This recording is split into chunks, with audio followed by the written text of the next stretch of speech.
today we're talking about what we feel like is kind of an epidemic, and that is, we've heard, it is confirmed, ChatGPT and other forms of AI are taking up a lot of space in people's lives, like best friendship, like therapy, like educator. Yes, and then I think we forget the most important word, and that's artificial, guys. That's right. It's pretend.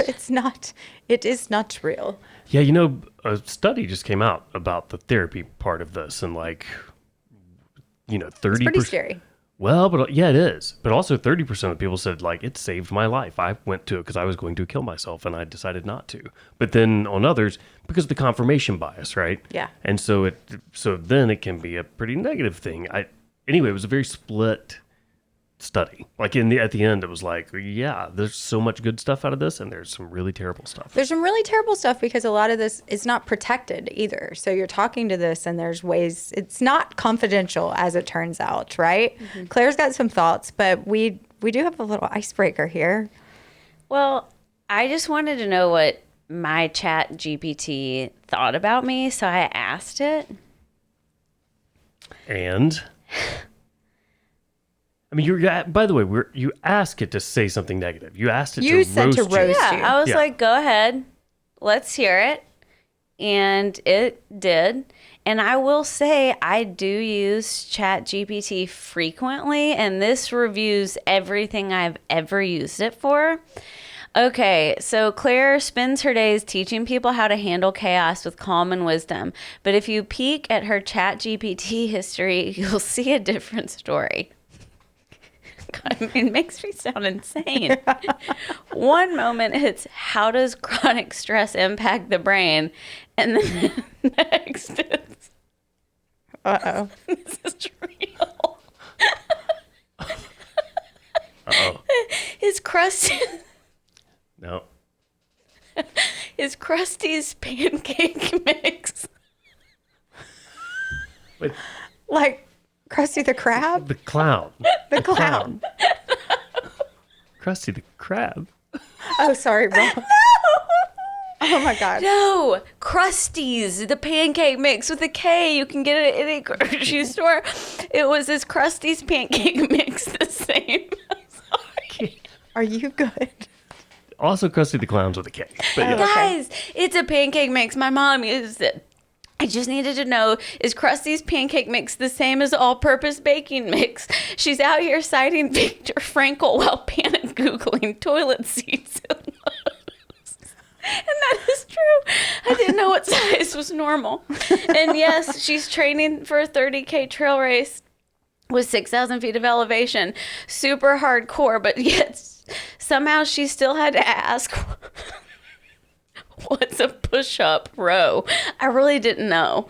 The woman can climb mountains, but can't use dumbbells. Total mystery. She will plan a family vacation down to the minute. Coffee stop at 8:04. Museum at 9:17. Bathroom break scheduled like it's mission control, but she cannot for the life of her pick a light fixture without spiraling. Claire's living proof that therapists don't escape chaos. They just get really, really good at narrating it. And I thought that was really accurate. Mine's like 2 sentences. Well, okay, let's read it. Let's hear it. All right, well, you asked for it. Your poor dog is probably hiding socks on purpose just to avoid listening to another one of your half-baked radio facts of the day ideas.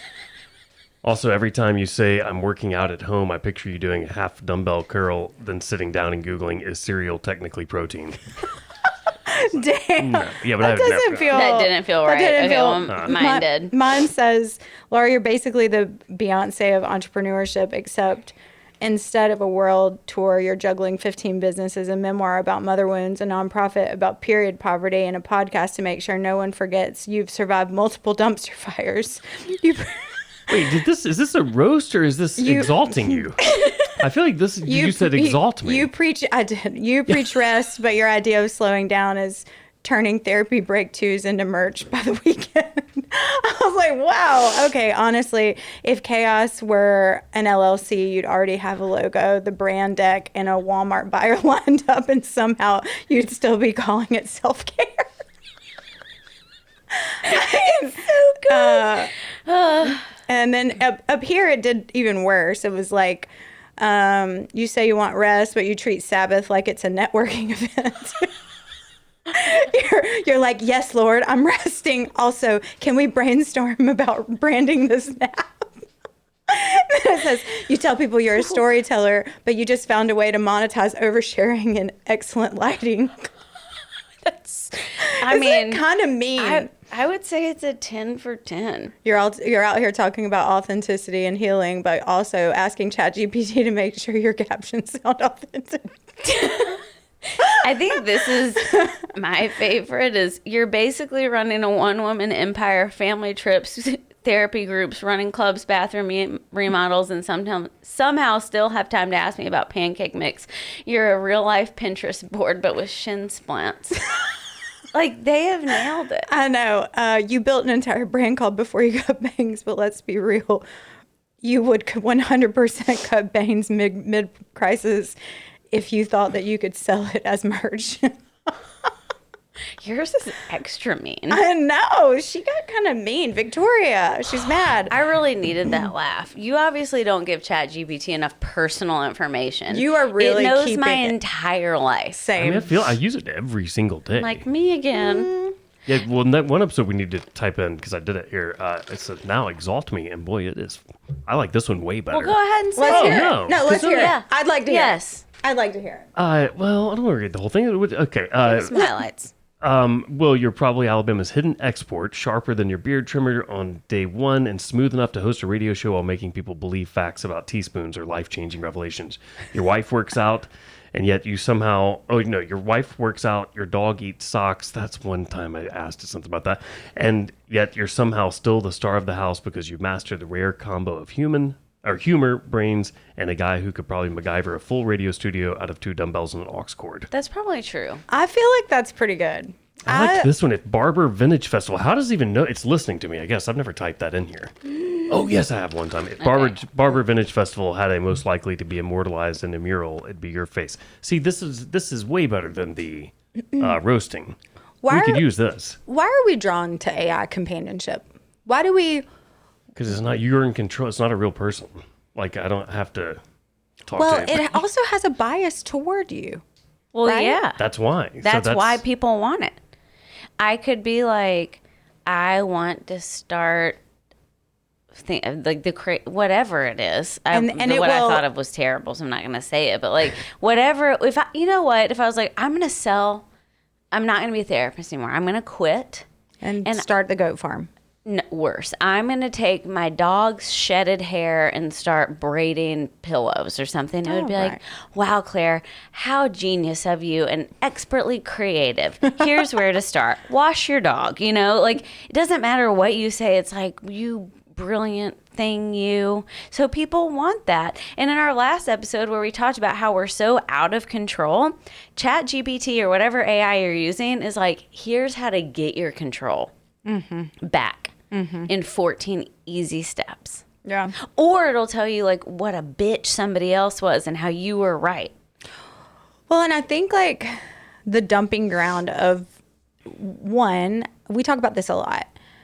If you are not in a relationship where someone will truly be a witness to your life, right? Whether that's a relationship with a therapist or just like a best friend who will hold space for you while you can say the thing, the hard thing, the crazy thing, the inspiring innovation. I want to braid my dog hair and sell it as pillows, which is not even a real thing, but okay. Somebody's probably This is done it. Probably. But like when we don't have that, or we don't feel like we have that, we don't feel safe enough to say and use our voice, we're going to lean into the thing that's available. So this thing is available. And like Claire said, it's going to give you that.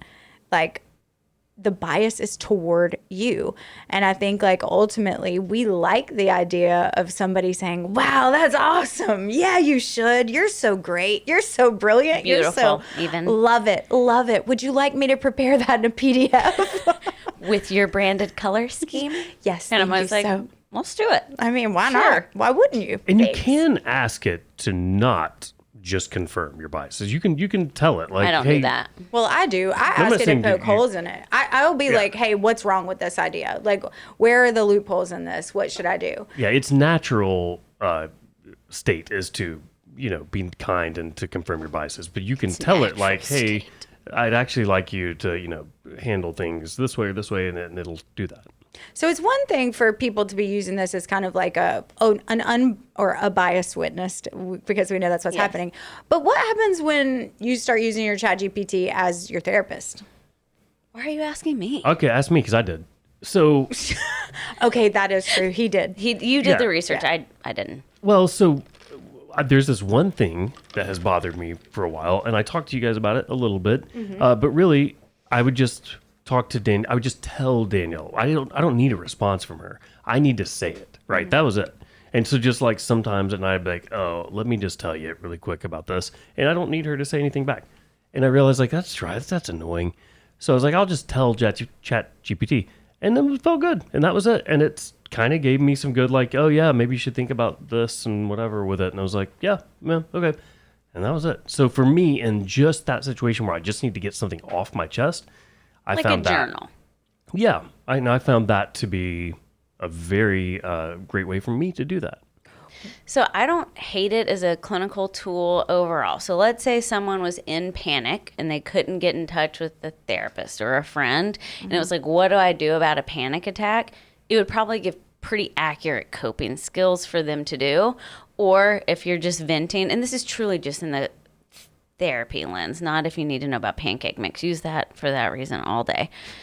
But what we know, a huge part, I wish I had like a percentage. It probably couldn't even be studied. But why therapy truly works is because of the relationship piece in the dynamic of therapist and client.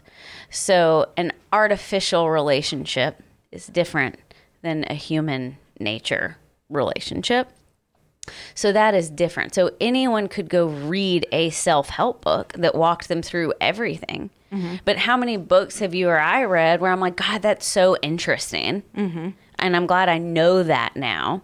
But knowing is so different than living and being and doing differently. So in my mind, ChatGPT might give you skills that a book would give you or whatever, but you have not formed a relationship with an actual human being.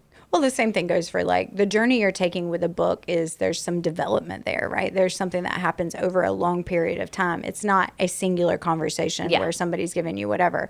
I think the thing that scares the shit out of me when I'm looking at the landscape of what's happening with AI, because I think AI is an incredible tool. And I think and it's great when we make sure we're framing it and keeping it in the category of a tool.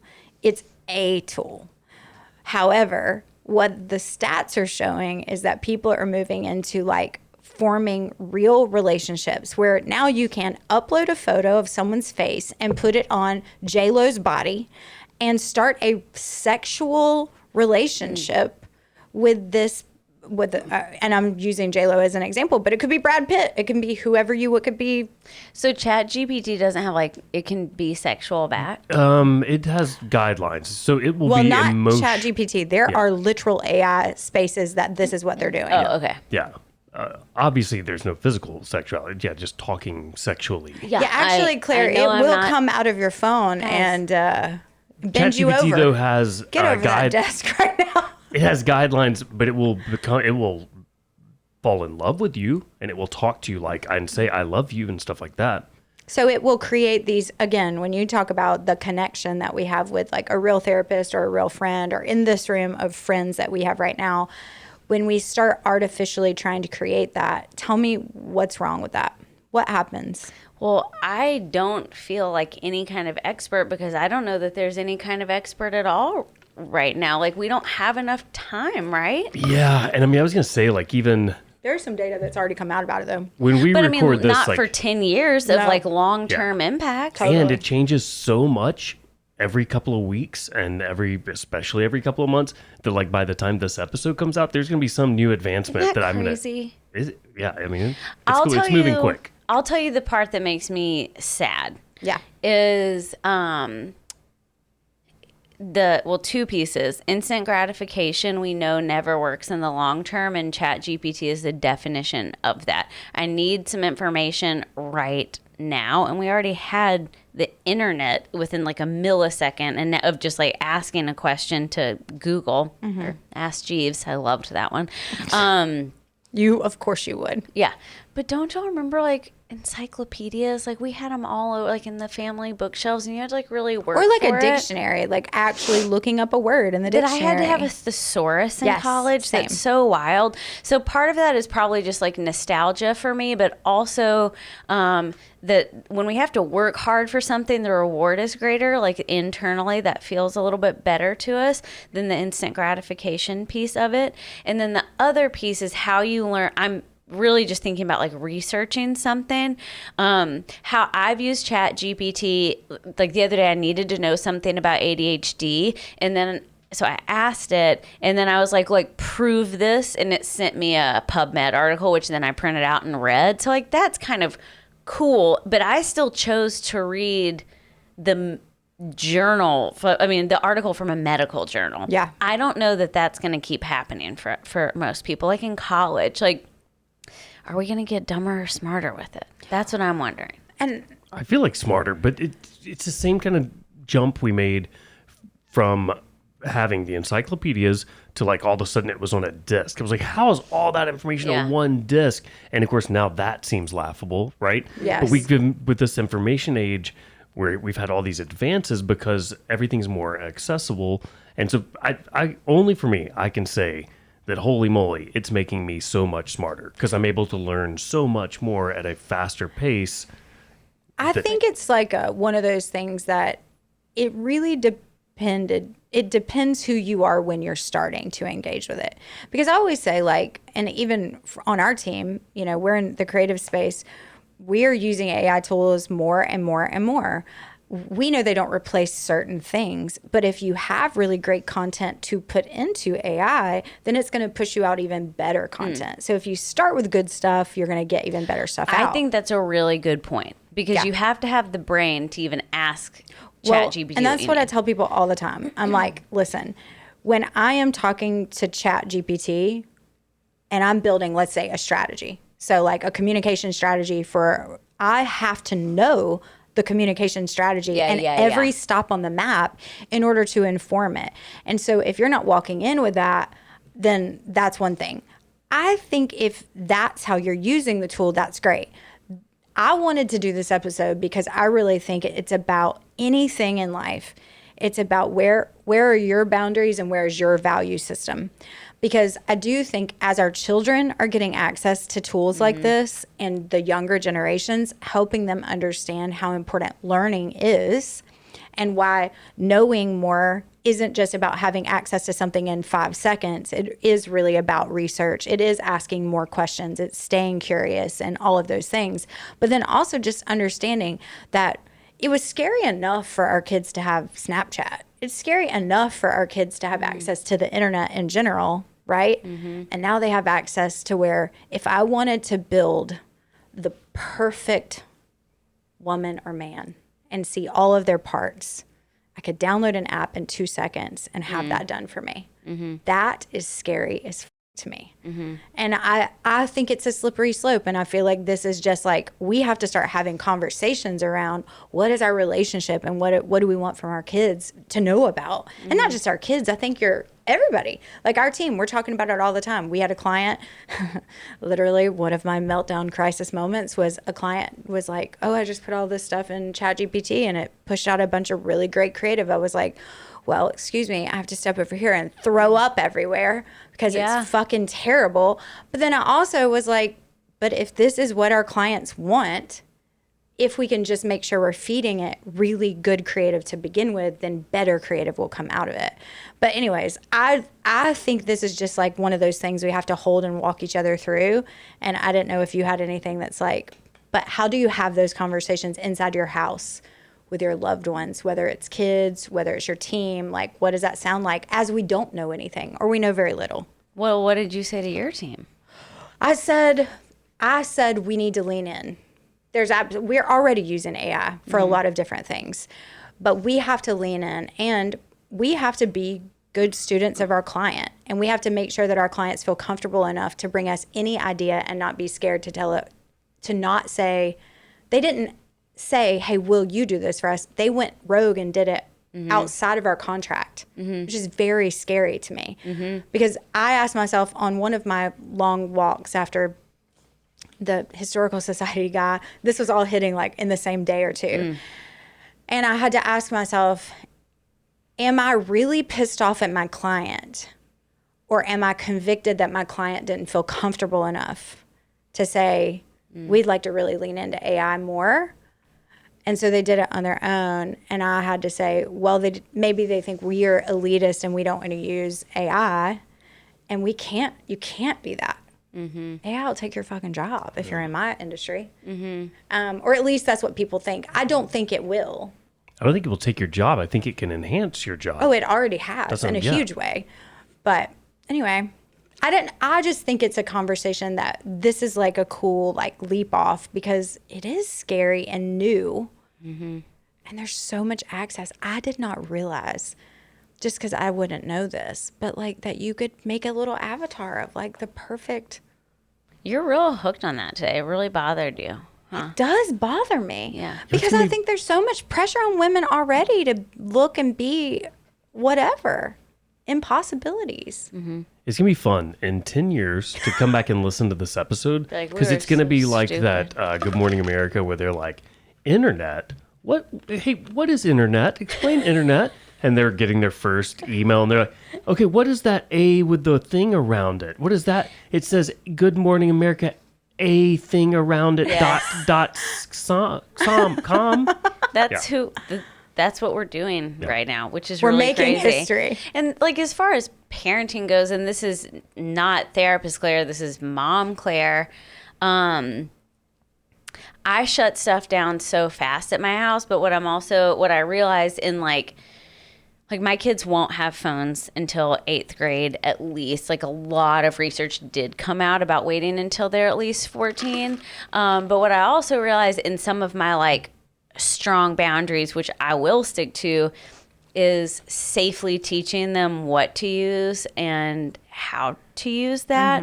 Like Birdie didn't even know what social media meant, and I was like, hey, we aren't going to have social, like that term. Like she knew what Snapchat, she knew what they were individually, but she didn't know the concept social media. So I'm like, hey, we are not using social media until at least 8th grade, and then it's going to be super monitored. And she was like, yeah, great. And it was like, oh, she took that really well. And then I got a friend request from her on Instagram. It's called Birdie and My Dog Glenda, and because she does have an iPad, and I'm like, I told you an hour ago we aren't doing social media, and she was like, I know. And I was like, it reminds me of when I gave Clay his social security number, and I was like, hey, this is really important. He was like 15 or 14. I was like, this is really important. Don't share it with anyone. This literally will determine the trajectory of like how you're seen as an adult. did he get a credit card? He literally applied for a credit card that day. I was like, where did we miss the mark here? What happened? But yeah, to me, it's like whatever your boundaries are as far as AI or whatever, and that's its own episode of like parenting kids. Like we have to boundary them, but also teach them to be like responsible people.